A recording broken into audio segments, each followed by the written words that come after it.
온 백성이 모두 요단강을 건넜을 때 주님께서 여호수아에게 말씀하셨다. 너는 백성 가운데서 각 지파마다 한 사람씩 12사람을 뽑아서 세워라. 그리고 그들에게 제사장들의 발이 굳게 선 그곳 요단강 가운데서 돌 12개를 가져다가 오늘 밤 그들이 머무를 곳에 두라고 하여라. 여호수아는 이스라엘 자손 가운데서 각 지파마다 한 사람씩 세운 그 12사람을 불러서 그들에게 말하였다. 주 당신들 하나님의 언약궤 앞을 지나 요단강 가운데까지 들어가서 이스라엘 자손의 지파 수대로 돌 하나씩을 각자의 어깨에 메고 오십시오. 이것이 당신들에게 기념물이 될 것입니다. 훗날 당신들 자손이 그 돌들이 지닌 뜻이 무엇인지를 물을 때 주님의 언약궤 앞에서 요단강 물이 끊기었다는 것과 언약궤가 요단강을 지날 때 요단강 물이 끊기었으므로 그 돌들이 이스라엘 자손에게 영원토록 기념물이 된다는 것을 그들에게 말해 주십시오. 백성이 첫째 달 열흘에 요단강을 건너 여리고 동쪽 변두리 길갈에 진을 쳤다. 여호수아는 요단강에서 가져온 돌 12개를 길갈에 세우고 이스라엘 자손에게 이렇게 말하였다. 당신들 자손이 훗날 그 아버지들에게 이 돌들의 뜻이 무엇인지를 묻거든 당신들은 자손에게 이렇게 알려주십시오. 이스라엘 백성이 이 요단강을 마른 땅으로 건넜다. 우리가 홍해를 다 건널 때까지 주 우리의 하나님이 우리 앞에서 그것을 마르게 하신 것과 같이 우리가 요단강을 다 건널 때까지 주 우리의 하나님이 요단강 물을 마르게 하셨다. 그렇게 하신 것은 땅의 모든 백성이 주님의 능력이 얼마나 강하신가를 알도록 하고 우리가 영원토록 주 우리의 하나님을 경외하도록 하려는 것이다.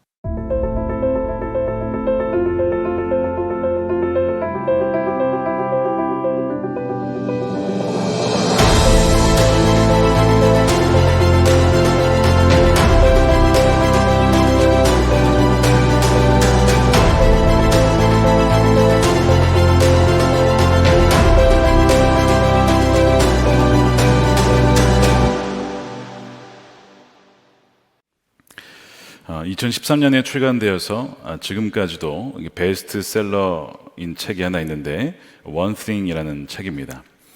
그 책은 묻습니다. 당신의 한 가지는 무엇인가? 그 책에 의하면 사람들은 두 가지 사람이 있다는 것이죠. 하나는 여러 가지 일을 많이 하는 사람이 있고 또 한 사람은 한 가지만 하는 사람이 있다는 겁니다. 음식점의 비유를 들면 맛집과 일반 음식점의 차이가 뭐냐? 맛집은 그 한 가지가 있다는 거예요. 설렁탕 혹은 떡볶이 그 한 가지 때문에 손님들이 그 가게를 찾는다는 거죠. 많이 있어서가 아니고 바로 한 가지, 바로 그것이 뭐냐는 겁니다. 그래서 이 책은 얘기하는 게 뭐냐면 우리가 중요한 것이 많은 것 같아도 실은 한 가지다. 그러므로 가지치기를 하고 그 한 가지에 집중하라. 뭐 이런 내용입니다.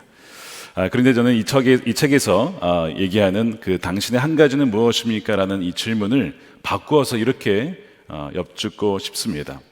하나님이 원하시는 원생은 무엇일까? 여러분들은 그것을 알고 계십니까? 어떻게 보면 그것이 가장 중요한 것이죠. 오늘 여호수아 4장에 보면 하나님께서 여호수아와 그 세대에게 원하시는 그 한 가지를 말씀을 하고 있습니다. 여호수아와 그의 백성들이 하나님의 은혜로 요단강을 건넜습니다. 세 가지를 얘기했었습니다. 성결, 경청, 순종. 기억나시죠? 예, 그것을 가지고 순종하여 요단강을 건넜어요. 그 다음에 하나님께서 각 지파에서 한 명씩 뽑아서 요단강 가운데 그 제사장들이 서 있었던 그 발 밑에서 돌을 하나씩 가져다가 길갈이라고 하는 곳에 돌을 갖다 두라는 것입니다. 이것은 하나님의 역사를 기억하는 영원한 기념물이 될 것이라고 말씀하세요. 4장 6절에 이것이 당신들에게 기념물이 될 것입니다.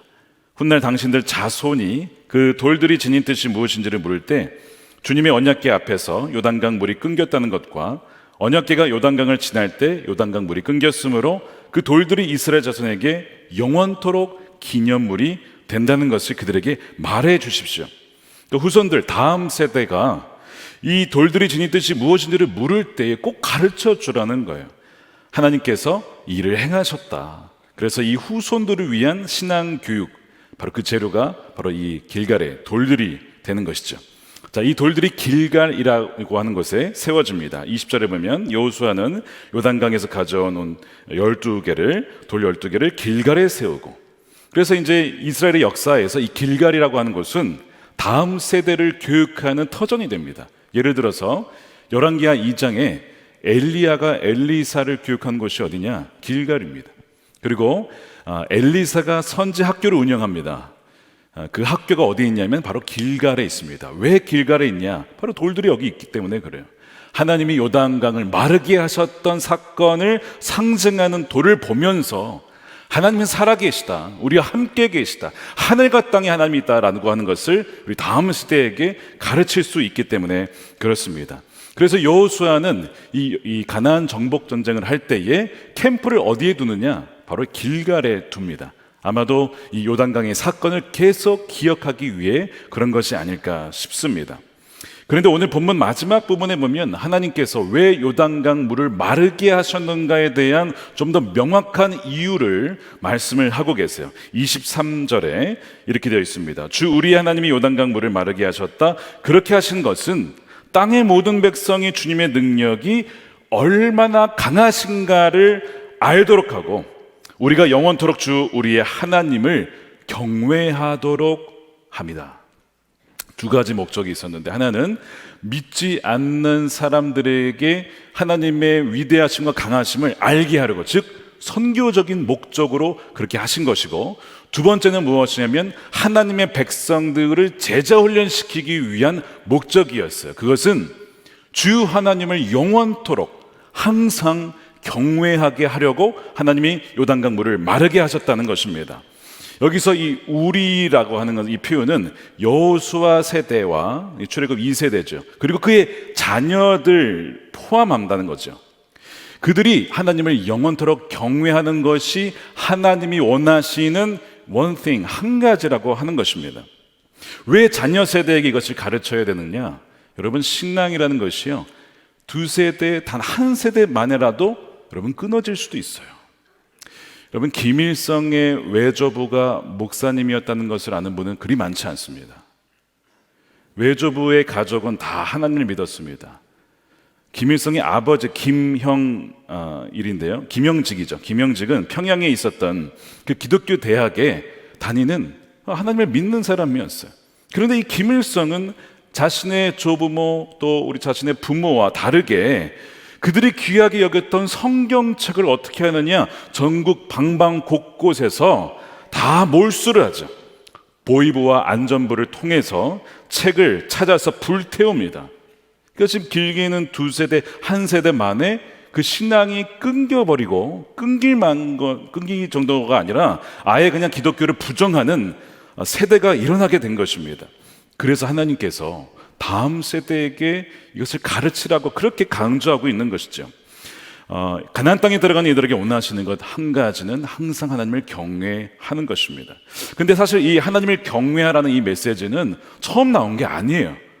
여러분, 신명기서를 가만히 읽어보세요. 이 말씀으로 가득 차 있습니다. 우리가 주목해 보지 않기 때문에 놓치고 있는 거예요. 하나님께서 이 모세와 그 지도자들에게 이 시내산으로 올라오게 하신 다음에 하신 말씀이 신명기 4장 10절에 나옵니다.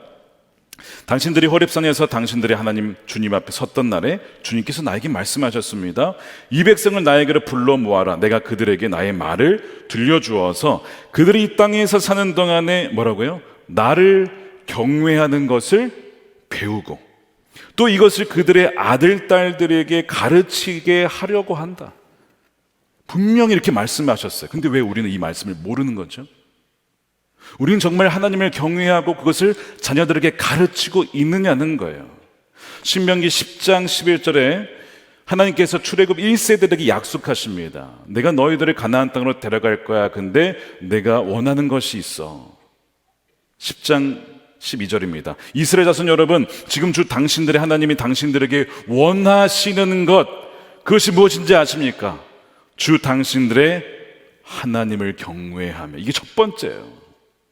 하나님을 경외하라, 이게 첫 번째라고.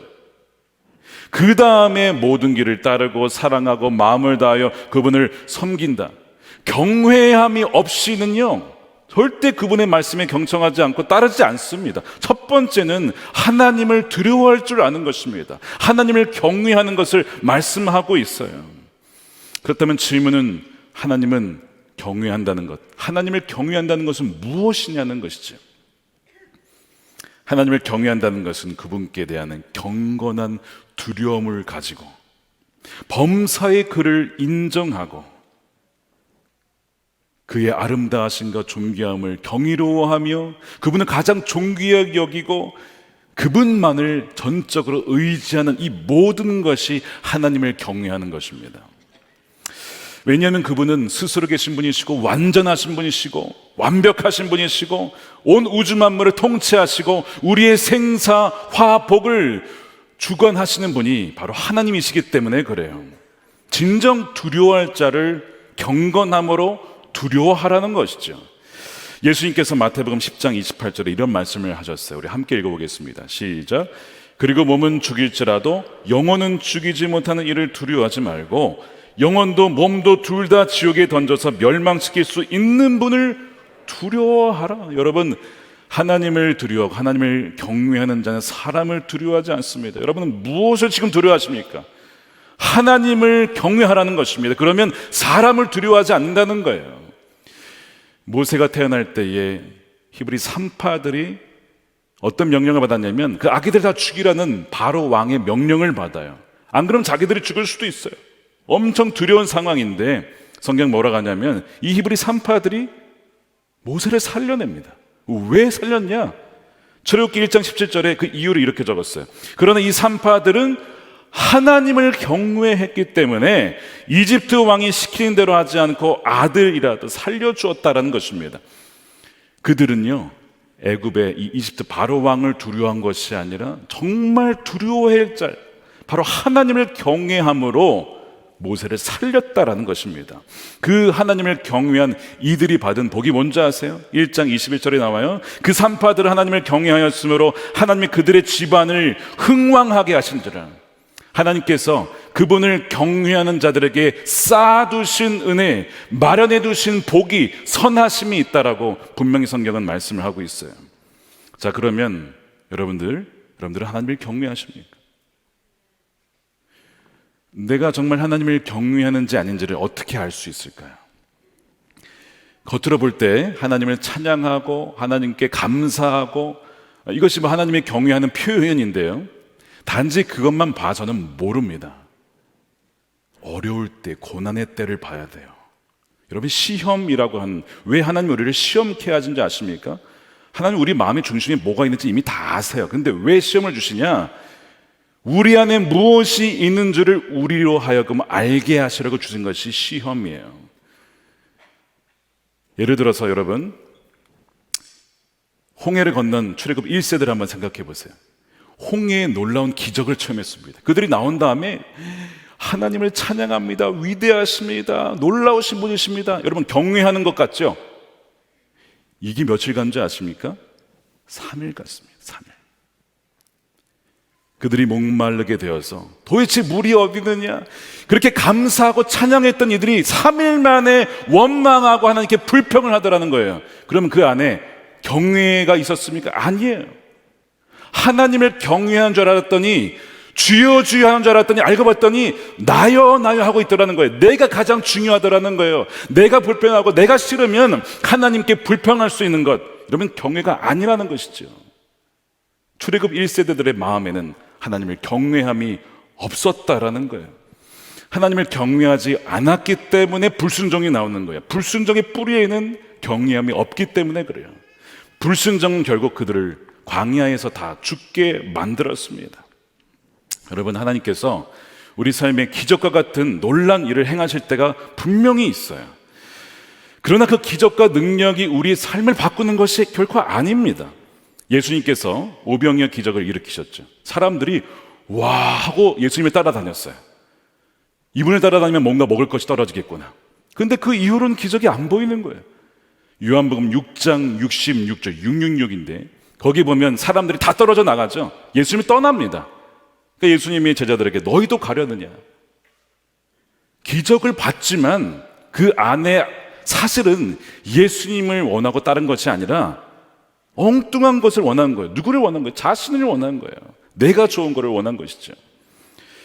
여러분, 기적이라고 하는 것은 오늘 본문에 보면 이것이 너희 중에 표징이 된다. 이 표징은 사인, 표지판이죠. 태양을 가리키는 손가락과 같은 겁니다. 손가락을 보면 안 되고 이것이 가리키는 대상을 봐야 돼요. 기적을 보지 말고 그것을 일으키고 모든 우리의 삶을 통치하시고 주관하시는 하나님을 바라보고 그분을 경외하라고 이것을 주시는 거거든요. 그런 출애굽 1세대는 여러분, 홍해 기적, 만나 매출하기, 불기둥, 구름기둥, 정말 놀라운 체험을 했지만 하나님을 경외하는 법을 배우지 못했어요. 그래서 하나님께서 이 말씀을 하시는 거예요. 하나님을 경외하는 것을 배우고 너희가 가르쳐야 된다. 비록 출애굽 1세대에는 그렇게 광야에서 죽었지만 독보적으로 하나님을 경외하는 자가 있었어요. 누구죠? 모세입니다. 모세는 하나님을 경외하던 자였어요. 자, 모세가 하나님을 경외하는 장면이 참 많이 나오지만 그 중에 하나를 꼽으라면 단연코 출애굽기 33장에 나옵니다. 그때 하나님께서 이런 얘기를 하세요. 이스라엘 백성들과 모세에게 내가 너희를 인도해서 가나안 땅, 젖과 꿀이 흐르는 땅을 내가 줄 거야. 그리고 너희들의 대적, 7족속 내가 다 물리쳐 줄 거야. 너희를 상대할 자가 없을 거야. 내가 천사를 앞서 보내서 너희를 친히 인도할 거야. 그런데 내가 너희와 함께 가지 않을 거야. 왜냐하면 너희들은 목이 곧은 백성이라서, 불순종하는 백성이라서 내가 너희를 죽일지도 몰라. 그러니까 너희만 보낼 거야. 하나님이 땅도 주겠다, 재물도 주겠다, 적도 물쳐 주겠다, 형통함을 주겠다는 거예요. 근데 모세가요, 이 제안을 거절합니다. 모세가 뭐라고 하냐면 주께서 친히 함께 가시지 아니하려거든 저희를 보내지 마소서, 광야에 남겠다는 거예요. 이런 얘기입니다. 주님, 저희의 목표는 땅값이 확실하게 보장되는 부동산 아파트 원하는 거 아닙니다. 제가 원하는 것은 제 전문 분야에서 최고 1등, 매출 1위, 개인 브랜드 1등 가치가 되는 것, 그것도 아닙니다. 하나님이 나와 함께 하지 않는다면 이 모든 것이 무슨 소용입니까? 다 없어도 좋으니까 하나님 우리와 함께 해주십시오. 저는 주님과 함께 하겠습니다 라고 하는 것, 이것이 여러분 경외함입니다. 경외함. 그분이 가장 존귀하고 가장 영광스럽고 나의 기쁨의 만족의 근원이시기 때문에 그분만을 존귀 여기는 것, 이게 경외함이거든요. 작년 아둘람 기도회 재정 간증 여러분 기억나십니까? 한 집사님이 이런 얘기를 하셨어요. 하나님, 제가 돈이 있어 보니까요 어느덧 하나님을 잊어버리고 하나님과의 친밀함을 놓쳐버렸습니다. 제가 다시 가난해져도 다시 광야로 돌아가도 괜찮으니까 하나님과의 친밀함을 놓치고 싶지 않습니다라는 그 고백이 있었어요. 여러분, 이것이 모세의 고백이잖아요. 경외함이에요. 시편 25편에 보면요, 하나님의 친밀하심이 누구에게 있느냐? 하나님을 경외하는 자에게. 주는 나의 친구라고 해서 친밀해지는 게 아니에요. 하나님을 두려워할 줄 알고 범사의 그분을 인정하고 의지한 자에게 하나님의 자신을 그 사람에게 드러내시고 마음을 다 터놓으십니다. 내가 아브라함과 모세에게 숨길 것이 뭐가 있느냐? 왜 그렇게 친밀한지 아십니까? 그 사람들에게 그분들이 경외했기 때문에, 그 사람들 하나님을 경외하고 두려워할 줄 알았기 때문에 친밀함이 있었다는 거예요. 여러분, 친밀함 우선은 뭐냐면 경외함입니다. 경외함 없이는 친밀함은 없는 거예요. 다윗이 하나님과 엄청 친밀한 거 아시죠? 근데 다윗은 뭐가 있었냐면 경외함이 있었던 사람이에요.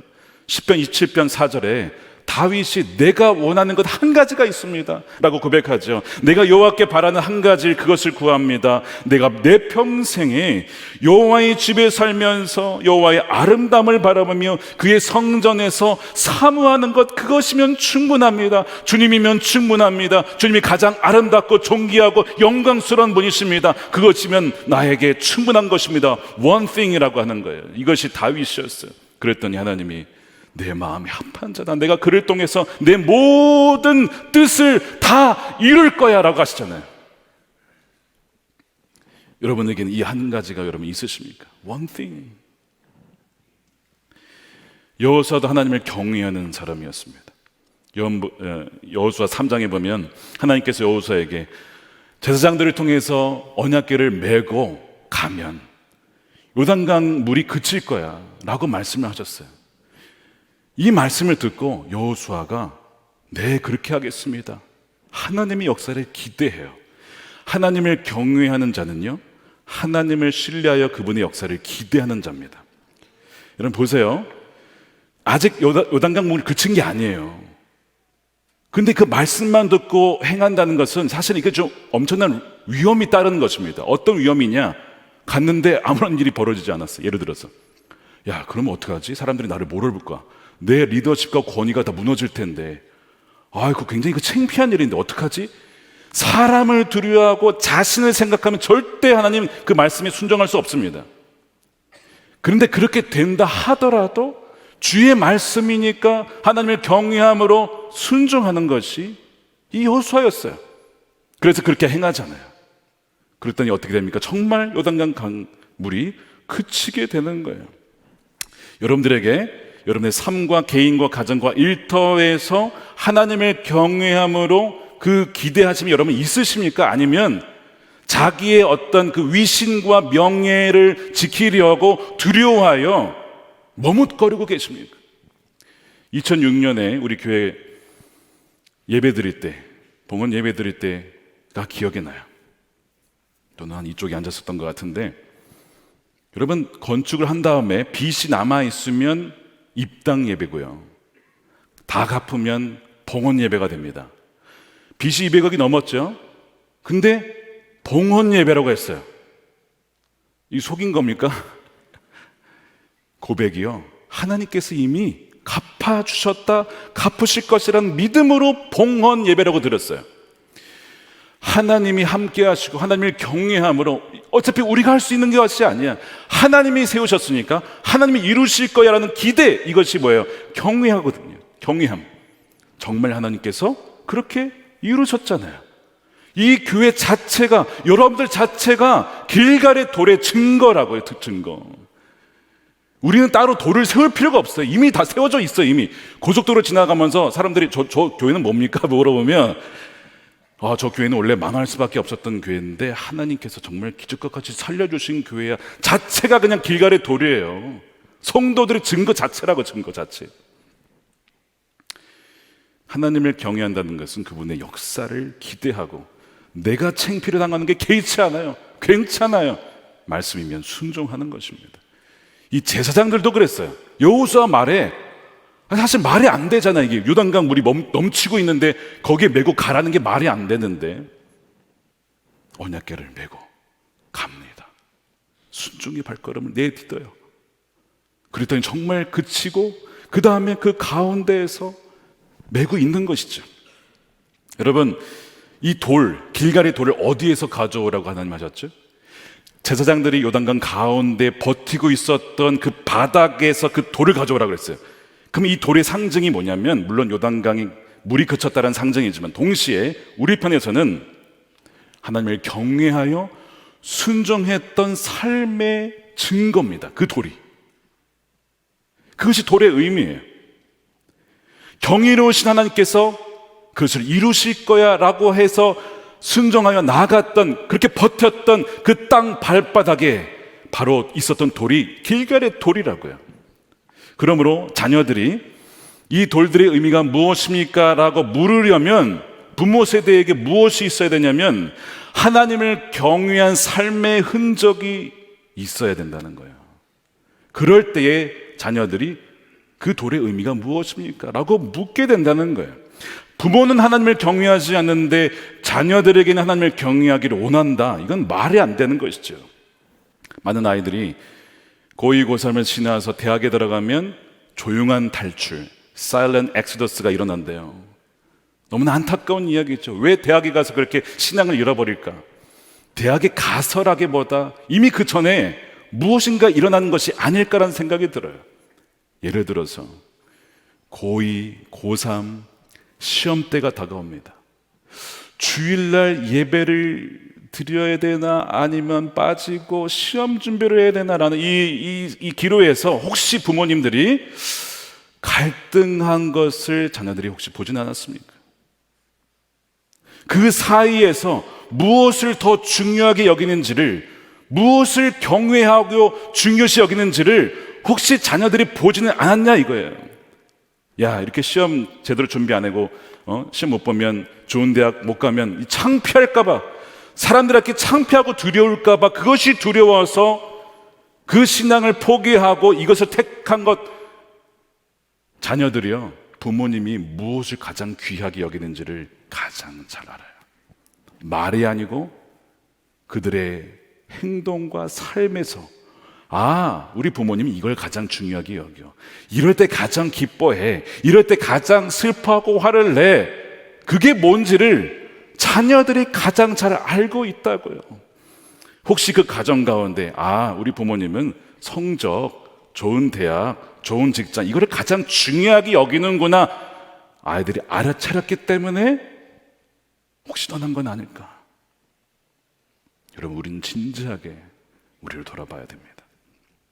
여러분, 일주일에 한두 시간 아이들 교육시킨다고 정말 하나님을 경외하는 자로 세울까? 이 한계가 있어요. 왜냐하면 아이들은 주중에 월요일부터 토요일까지 주로 학교와 가정에서 있잖아요. 주로 보는 것은 우리 부모님의 말과 행동과 행실입니다. 정말 부모님이 하나님을 경외하며 살아계신 하나님 앞에 두려워하며 코람되어 그 앞에서 서 있는 것처럼 살아가는지 아닌지는 자녀들이 너무나 잘 아는 것이죠.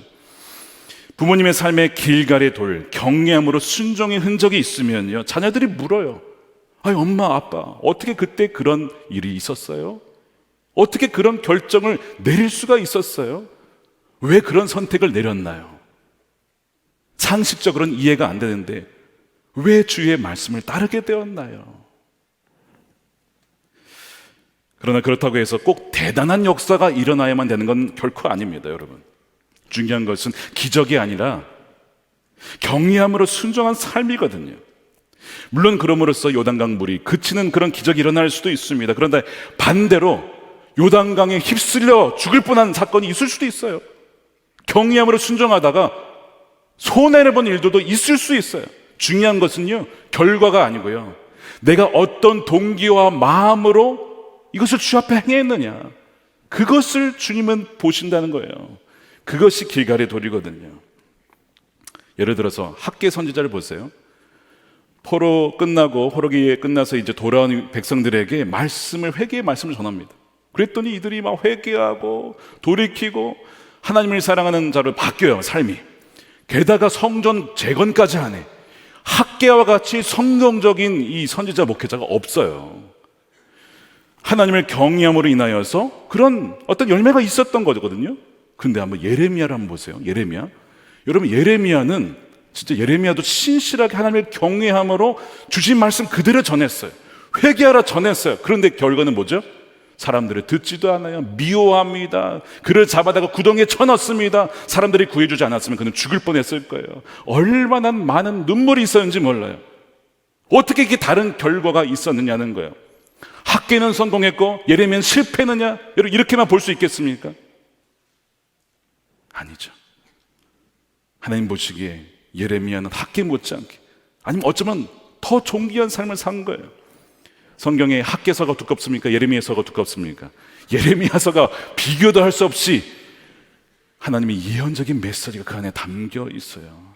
하나님이 존귀하게 그 삶을 받으셨다는 거예요. 그 순종, 그 경외함으로 그 핍박 중에서도 나의 손에 여기지 아니하고 말씀이니까 전해야지. 교회가 꼭 대형교회가 돼야 성공한 목회자입니까? 사람 없어도 보이지 않는 곳에서 신실하게 하나님을 경외함으로 살아간 수많은 목회자들이 있어요. 중요한 것은 하나님을 경외하기에 이해가 되지 않아도 언약궤를 메고 그 요단강 중간에서 서서 버티며 살아낸 그 순종, 그 경외함의 흔적이 있느냐라는 거예요. 작은 본당에서 아무도 없을 때 그 새벽에 주님께 부르짖으며 눈물을 흘리며 그렇게 기도하였던 경외함의 순간이, 그 광야의 시간이 있었느냐? 한두 사람이 왔는데 천하보다 귀한 영혼이라고 했으니까 기도하며 그 영혼을 위하여서 말씀을 준비하여 전했던 그 순간들이 있었느냐?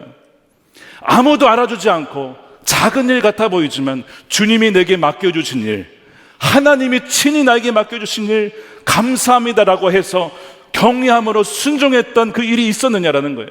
결과가 어떠하든 내 마음의 중심에서 하나님을 경외함으로 한 것이라면 하나님은 그것을 귀하게 받으시고 길갈의 돌로 여겨주신다라는 것입니다. 그러므로 이 자녀들의 신앙 교육의 목표는 하나님을 경외함이 되어야 합니다. One thing이 있다면 너희와 후손들이 항상 여호와를 경외하게 하려 함이라. 이것이 하나님이 원하시는 거예요. 우리에게 원하시는 것입니다. 그럴 때에 그분을 사랑하고 그분을 의지하고 그분을 존귀 여기고 다른 거 다 잃어도 주님이면 충분합니다라고 하는 그 경외하는 경건한 후손들이 나오게 되는 것이죠. 저는 저희 아버님께 참 질문이 많았어요. 할아버지가 일찍 돌아가셨는데 그렇게 힘든 세월을 어떻게 이겨내셨나요? 지게 지면서 산에서 나무하면서 공부하셨는데 어떻게 그것을 이겨내셨나요? 아니 공부를 그렇게 잘하셨는데 법대 의대 충분히 갈 수 있는데 왜 감리교신학대학교를 가셨나요? 목회하실 때 가난했는데 그 힘들었던 순간에 어떻게 그 세월을 버텨낼 수 있었나요? 제가 계속 물었어요. 답변을 해주셨는데 너무나 감동스러운, 어떤 데는 정말 요단강이 멈추는 기적도 있었지만 요단강이 휩쓸려 간 번도 있었어요. 결과가 중요한 것이 아니라 말씀에 순종하여 경외함으로 그렇게 요단강 가운데 버티고 섰던 그 흔적들이 사실 그게 더 소중하더라고요. 아버님 그거 글로 남겨주세요. 안 그래도 기록을 갖고 계셨는데 보완을 해서 1500페이지 거의 2000페이지 가까이 가고 있어요. 이거를요 매주 에피소드 2편씩 해서 1대, 2대, 3대 모두에게 다 이메일로 보내십니다. 제가 종종 저희 가정 이야기를 나눌 때 바로 거기에서 나오는 거예요. 하나님을 경외하게 하려고 저만이 아니라 우리 자녀들, 그의 자녀들, 후손들이 항상 하나님 두려워할 줄 알고 우리 인생을 주관하신 분이 하나님이심을 알게 하라고 그거 꼭 전해주세요. 그리고 저도 그 일을 하고 있죠. 여러분 다 하고 있죠. 예수 동행 일기 그거 아닙니까? 하나님 행하심을 기록하는 거예요. 말로, 삶으로, 일기로 여러 가지 방편을 통해서 전수할 때 다음 세대가 이전 세대의 영광보다 더 크게 될 줄로 믿으시기를 축복합니다. 마르다가 여러 가지 일로 근심하고 있었어요. 여러분 혹시 근심하는 분 계십니까? 수많은 일들이 막 벌어져서 이거 어떻게 해야 되지? 이거 어떻게 해야 되지? 근심하는 분이 분명히 계실 거예요. 근데 예수님이 뭐라고 하셨죠? 마르다야, 너가 많은 여러 가지 일로 근심하고 있지만 뭐라고 하냐면 한 가지만이라도 족하다. 마리아는 이 좋은 편을 택했으니 결단코 빼앗기지 아니하리라. 마리아가 뭐하고 있었습니까? 주님을 바라보며 예배하며 경외하며 즐거워하며 one thing이라는 거예요. 그러면 족하다. 나머지 것은 다 따라온다는 거예요. 주님께서 오늘 이 여호수아 말씀을 통해서 저와 여러분들에게 분명히 말씀하십시다. 한 가지를 말씀하세요. 항상 여호와를 경외하라. 광야에 살든지 풍요로운 가나안 땅에 살든지 고난의 시기를 통과하든지 풍요의 시기를 통과하든지 고난 때문에 하나님을 불평하지도 않고 풍요 때문에 교만해지지도 않는 유일한 길은 여호와를 경외하는 길입니다. 왜 그렇죠? 이 고난도 하나님이 허락하신 고난이고 이 풍요로운 삶도 하나님이 허락하신 것이니 내 것이 아니라 하나님이 잠시 맡겨주신 것이기에 하나님을 두려워함으로 주인의 뜻에 따라 이 물질을 사용해야 했다. 이게 경외함입니다. 그래서 그분께 경건한 두려움을 품고 범사의 그를 인정하고 그분을 가장 존귀히 여기고 그분만을 신뢰하고 의지하는 자, 저와 여러분들이 그런 경외하는 자가 되어서 다음 세대도 부모님을 보면서 이 돌들의 의미가 무엇입니까? 듣고 나서 그들도 하나님을 항상 경외하는 후손들이 되시기를 주님의 이름으로 축원드립니다.